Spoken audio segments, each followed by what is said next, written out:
everybody, welcome to another RodzSquad Retro Review. Today we're going to be discussing one of my favorite systems of all time by Nintendo.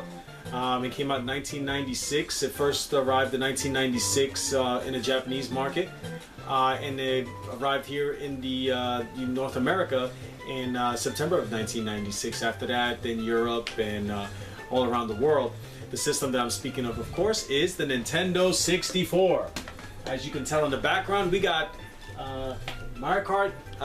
Super Mario 64. The reason I said Mario Kart is one of my favorite game series of all time, but we'll talk about that a little later at another time.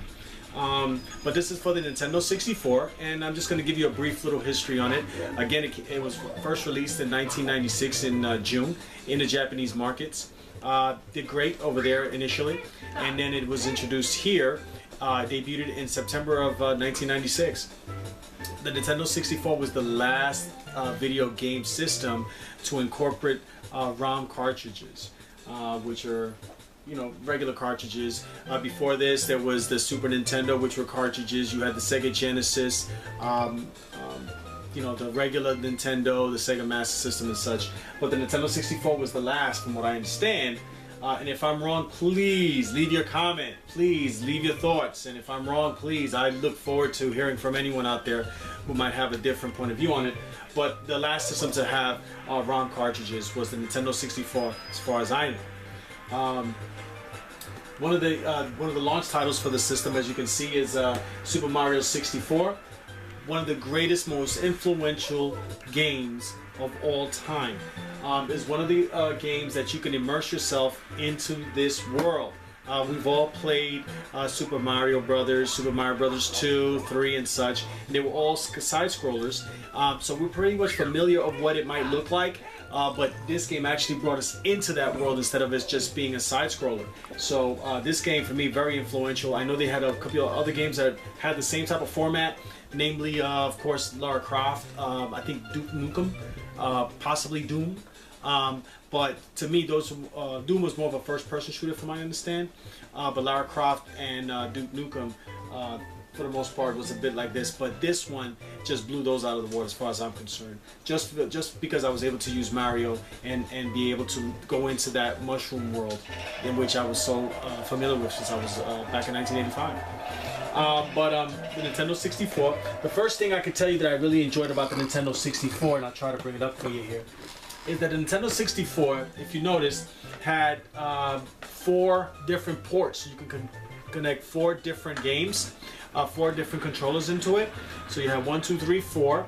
You also had a RAM pack. Some games required more power for the graphics and such. So that's what this was for right here. And of course, this is where the cartridges went to.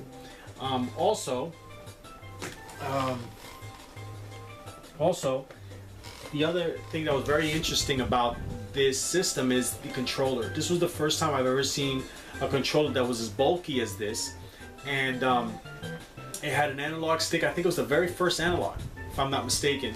But this is the controller for the Nintendo 64.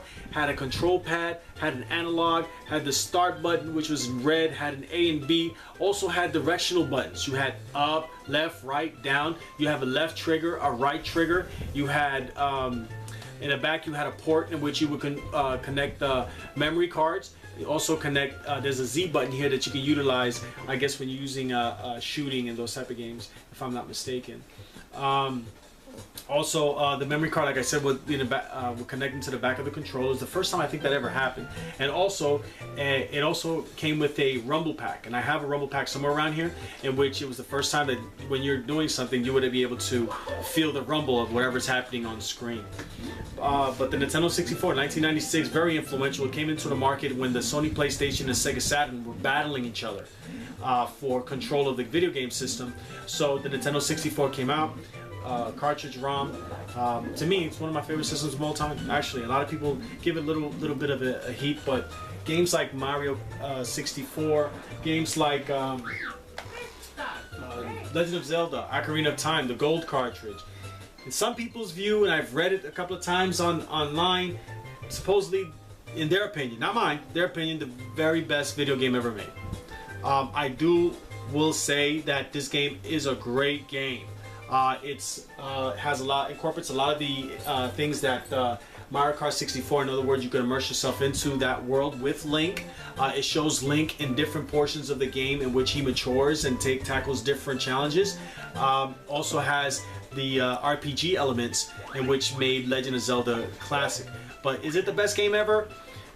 I would say in the top 10, it's definitely in there. Is it the best game ever? No. I rate actually Super Mario 64 above it. But that's just my opinion, of course. But then again, if you have your opinion, leave a comment. I'm fine with that. Mario Kart 64. This is how come I mentioned Mario Kart 64 in the very beginning. One of my favorite series of all time. Ever since Super Mario Kart for the Super NES, I've been addicted to this series. And they've come out with it in every different market. They've had it for the Game Boy, I believe, the Game Boy Color, the Game Boy Advance. The GameCube has had Mario Kart Double Dash. The Wii U now has, I think, Mario Kart 8. Am I understand? I mean, this is just an awesome series. I love this series. It's fun, especially with the 4 different ports in which you can connect 4 different controllers. You can have a party, have all your friends over, and you know what? We'll have a Mario Kart tournament in which all 4 of us can play at the same time. I mean, to me, this is just fun. They also have a series called Super Smash Brothers, which also you can control 4 different characters in it. Also a party game, Mario Party was another type of game also. Mario Kart is just one of my favorite series of all time. You know, Mario is just very influential. He's everywhere. This game debuted with the system, Wave Race 64. I really enjoyed this game. Some people may not have that same feeling. This is my opinion, of course. RodzSquad reviews my opinion. Wave Race 64 was very good. At the time, I believe that PlayStation released Jet Set Moto for their system. Jet Set Moto just to me was a little bit blocky. It was a good game, don't get me wrong, it was fun, but it was a little bit blocky. And Wave Race 64 was just smooth, just completely smooth. Awesome game. Fun game. Party game. Also 4 games, 4 people can play. And one of the most influential games of all time, first-person shooter, 007 GoldenEye. Whoever has played this, I believe, will attest of how fun this game is, especially when you're playing the multi version in which we're all hunting each other and shooting at each other. The music, the gameplay, the story was great. I mean, the game was just awesome. And the party mode, I just love it. It's just an awesome game. Possibly one of the top 5 video games of all time, in my opinion. But just a quick little recap. Nintendo 64 was introduced in Japan in 1996, in June of 1996, arrived here in North America in September of 1996. It came into the market, which was at the time being battled over with the Sega Saturn and Sony PlayStation. I think it left a great mark in our culture, in the video game culture, and it's Nintendo. Nintendo, regardless of whatever you said, Nintendo brought back video gaming from the video game crash back in 1985 when it first arrived. So we owe a lot to Nintendo, and Nintendo 64 is another part of its history, and one of my favorite game systems of all time. And on top of it all, it still works, and it works great. So you take care of your system will take care of you. Until next time, please leave your comments. See you next time.